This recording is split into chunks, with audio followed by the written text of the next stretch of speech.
Sobrang lalim na pala to. Kinakabahan na ako ah.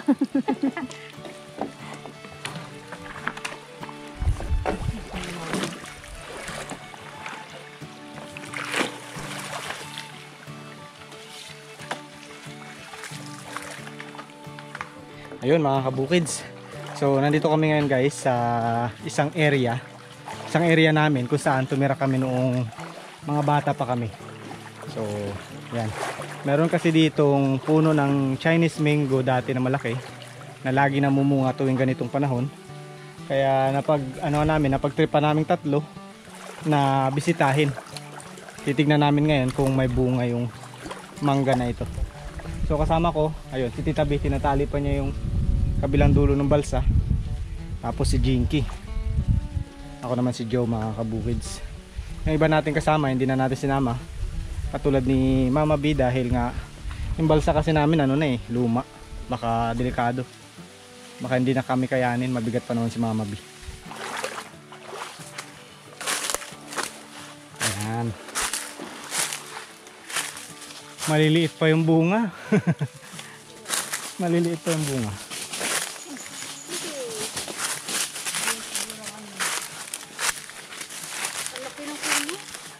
Ito mga kabukids yung Chinese mango na sinasabi ko. Ayan, ang laking puno niya.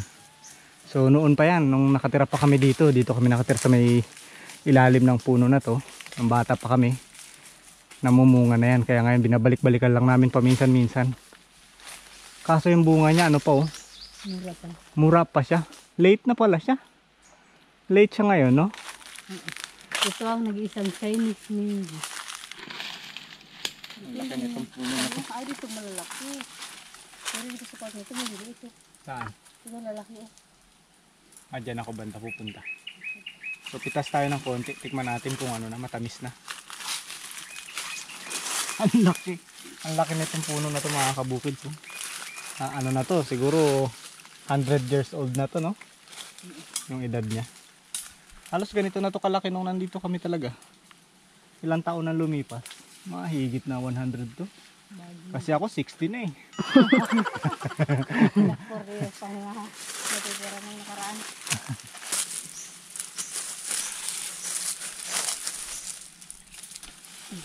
Yes, yan.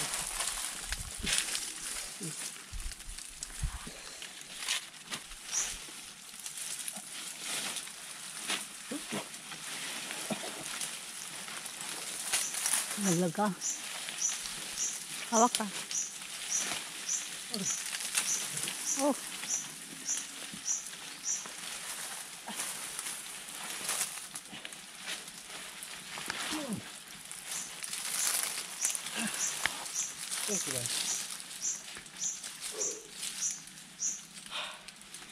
Paano ako bababa mamaya? Madali na lang. Hawak ka sa baging. Ingat kayo dalawa. May talent pala si Tita B sa pag-aakyat eh. Oh. Sige, laglag. Woo!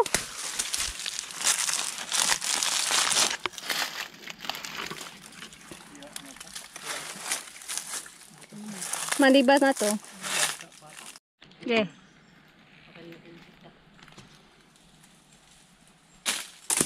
Uy, uy.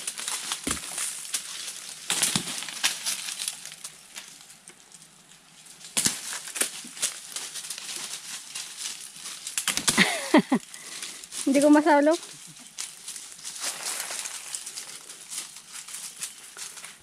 Wee!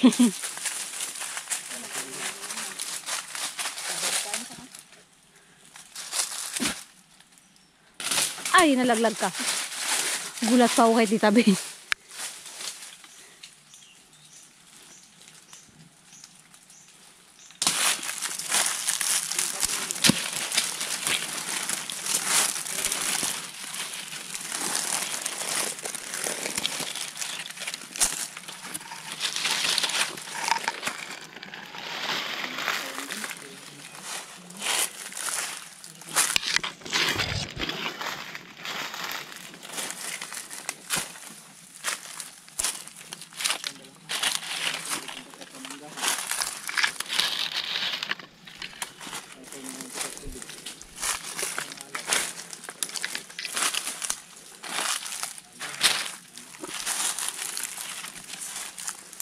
Sayang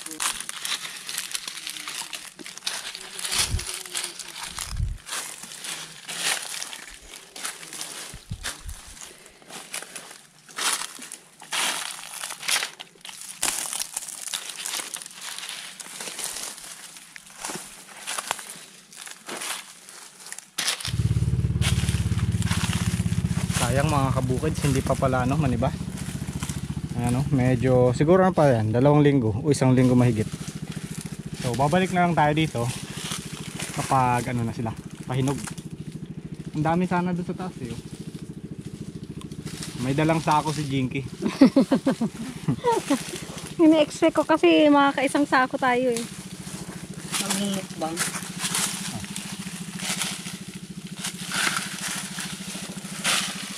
Namitas na lang tuloy kami ng mga pang-asim at pang-papak. Malalaki to. Kasi mainit. Sarap yan. Lagyan natin bagoong. Nilalamang din. Alamang. Ayun pa kuya. Okay. Hindi rin naman kami nabigo. May bunga rin naman pala. Wala lang hinog. Nagpas ako na. Ha? Nagpas na tayo. Wala. Doon ang malalim sa kanto.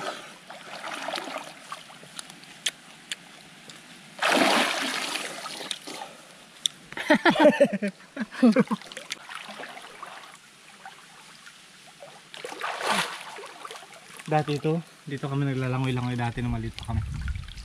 Tapos dito mga kabukids, diyan kami nakatira, medyo ano eh, medyo elevated yung bahay namin eh. Nakikita namin tong mga puno ng bakawan na to mula doon sa bahay. Napakaganda dito kapag gabi kasi maraming alitap-tap na dumadapo sa mga yan. So parang laging Pasko. Kapag walang buwan, kitang-kita. Parang Christmas light. Oo, parang Christmas light yan. Maganda yan tingnan. Mga bumiblink-blink na ganyan. No? Sobrang tahimik naman. Kasi medyo malayo siya sa ano eh, sa baryo. Tapos dito kami naliligo-ligo. Muntik na ako nalunod dito. Dati. Ganyan din yan, no? Maagos. Hanggang dito na sa akin, no? Tapos din ako makagalaw. Hindi pa rin natutulubang ngayon. Hindi marunong lumangoy nun. Dito ka din naliligo bago pumasok sa school. Oo, walang ibang tubig eh. Ito rin, maalat-alat na tubig. May banlawan din doon, may balon. Dito rin galing ang tubig. Dito rin galing, maalat-alat din, ganun din. Mas malinis lang kasi ito kasi may mga dumadaloy na mga ano, mga kahoy-kahoy. Maalat ng tubig. Nauubos na. Masarap may alamang, may bagoong. Ito mahipon. Gawa na lang tayo. On the spot. Ano, dali. Tara. Atoy, langoy. Tara. 1, 2, Tara. 1, 2, 3. Ala! Mawalang pala to ito. Takot din akakit. Dali namin sa kalamakaligo eh. Ay, wag ka dyan, magkapagpag ka. Dito ka muna. O, doon, Hawakan mo lang siya. Doon, kahit itabi, sabay.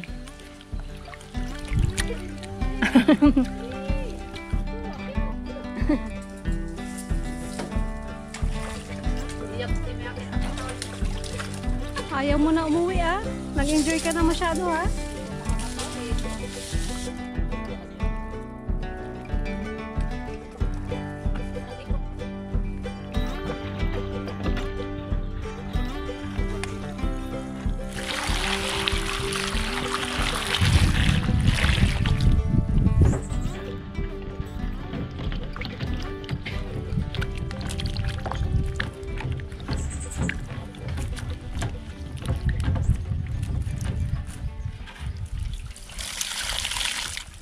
Bari manipis lang. Hindi ko makagat ng ano. Alamang. Hindi, may alamang ka lang. Gusto mo manipis lang? O, ito, dami na akong ginayat-gayat. Manipis lang. Manipis lang, oh. Tapos nandito pa yung sustansya. Sabi nila nasa balat nga raw ang sustansya eh. Eh, ba't yan tinatanggal natin ang balat? Matigas. Baka pa lang ang balat niya. Sarap. Tap. Oh, pangilo-ngilo. Tabab. Gusto mo? Dito gusto mo? Gusto mo? Manibal na oh. Tingin daw? Asim. Asim. May balat na kasama. Mhm. Asim.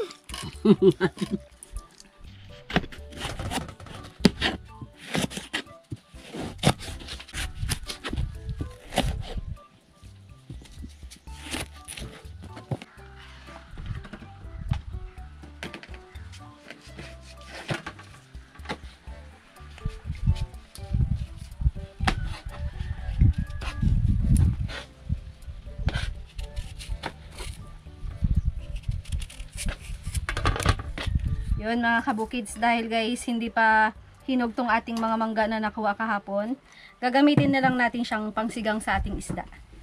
Ito, kasama na natin si Mama B dahil hindi siya nakasama kahapon kasi baka lumubog ang ating balsa. Mabigat. Mabigat. Kasunod na lang.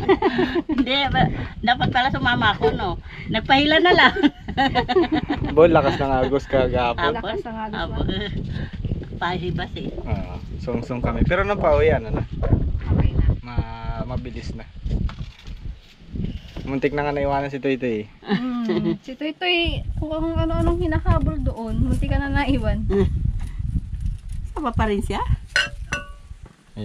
Boring daw siya, may. Tsaka mainit daw. Naligo siya. Sabi niya ako, pwede sumama, marunong ako lumangoy. Si Mama B, hindi. Ay, kung paano naman yung tubig eh, pababa. Pwede naman ako magpahila. Pababa lang, hindi pataas. Nga hindi ka sumama. Kasi wala pang mga hinog. Ayun lang. Pwede puro hilaw lang din ang kinain mo. Hilaw lang din ang makakain. Meron tayo dito mga kabukids, tulingan. Ulo tsaka buntot yung isisigang natin. Tapos, nagprito din tayo. Syempre mas masarap yung sinigang pag may partner na prito.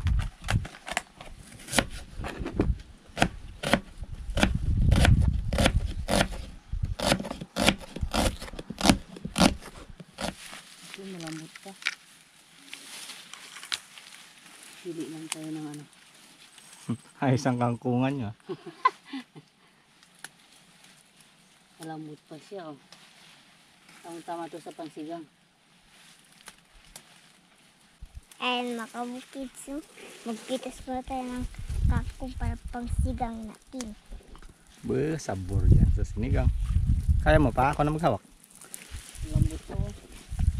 Ano yan? Pili na. Pwede na ito.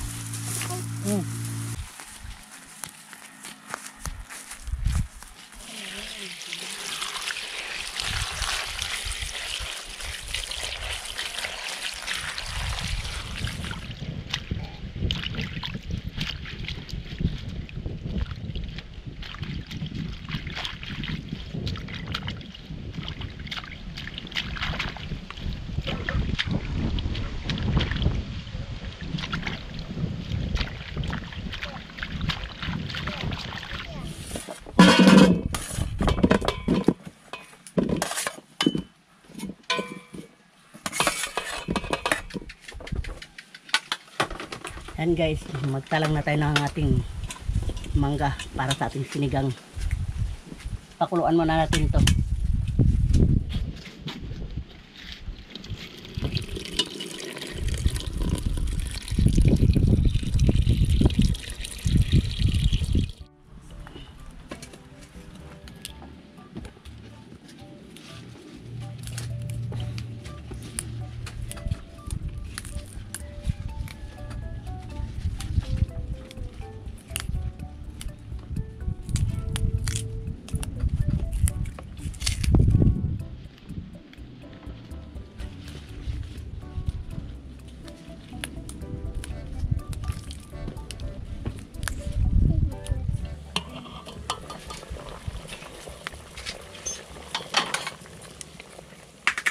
Lalagay na natin ang ating kamatis at sibuyas.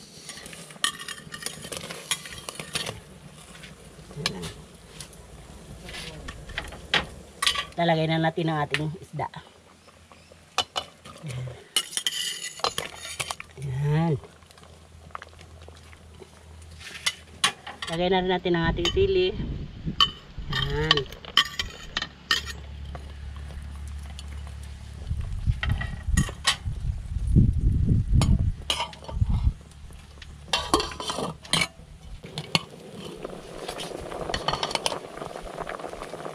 Okay, ilagay na natin ang ating tangkay ng kangkong. Kasi medyo matigas ang tangkay niya. Kaya kailangan natin unahin. Yan. Baka madurog na yung isda eh.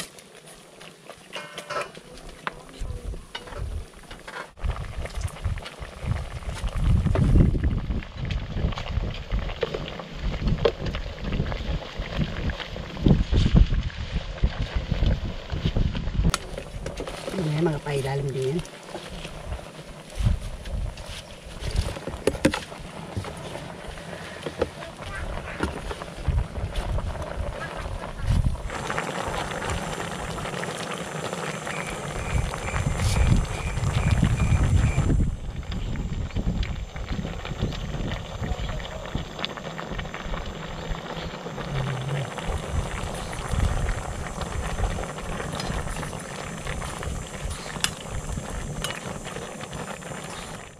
Okay, kain.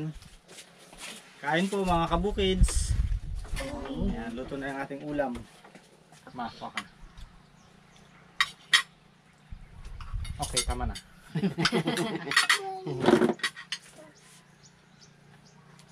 Ano lang ako ngayon? Okay, okay. Oh. Naamoy nila itong bagoong. Masarap Sa kasi. babaw ng mangga. Masarap kasi ang ano, ulam. Asim. Ha? Asim. Sinigang nga eh. Pag sinigang mo, asim. Okay. Oh, kayo na naman dyan. Ulam-ulam.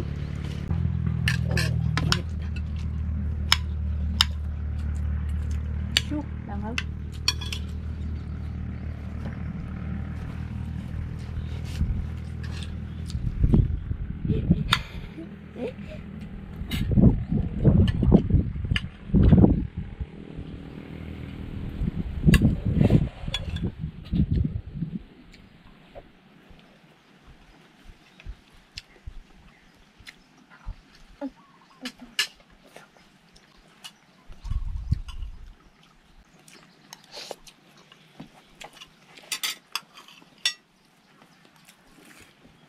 Hi guys. Nagkamay na ako guys. Mahirap kasi pag nakakutsara eh. Hindi ko maputol yung kangkong.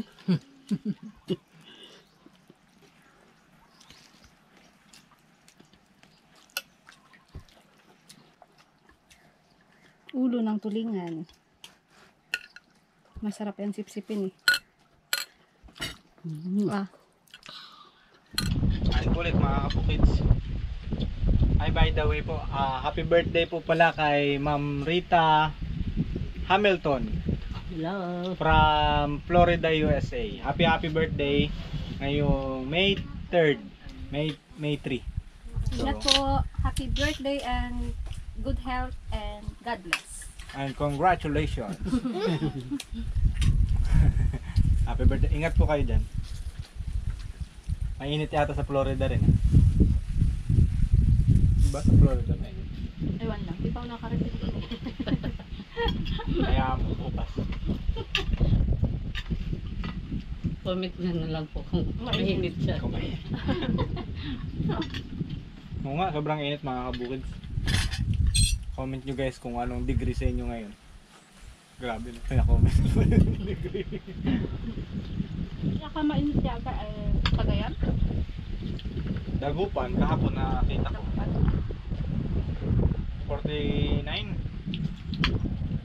49 degrees. Grabe lang. Ang init. Sa atin, 42 or 43? 46. 46? 46 na? Nagkaroon ng 46. Mm-hmm. Kaya mo, mamaya kukuha ko ng thermometer. Labas. Patas na ng patas eh. Ingat po kayo mga kabukids, lalo na yung mga nandito sa Pilipinas na nakaka-experience din ng ganito kainit ngayon. Ganun tayo, always drink po tayo ng tubig para hydrated tayo. Kami laging umiinom eh. Kasi nga nasa bukid. Iwas stroke. Delikado kasi. Kalma.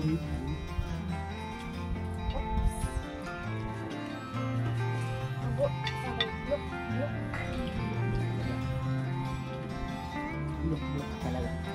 Ayaw niyo ng appetizer? So, hindi na kailangan. Ano ba talaga yan? Appetizer, dessert, Appetizer. side dish. Side dish. Appetizer. Salo-salo na. Ulam na yan. Pitas ka lang ng mangga, lagyan ng bagoong sibuyas. Walang ulam. Sold.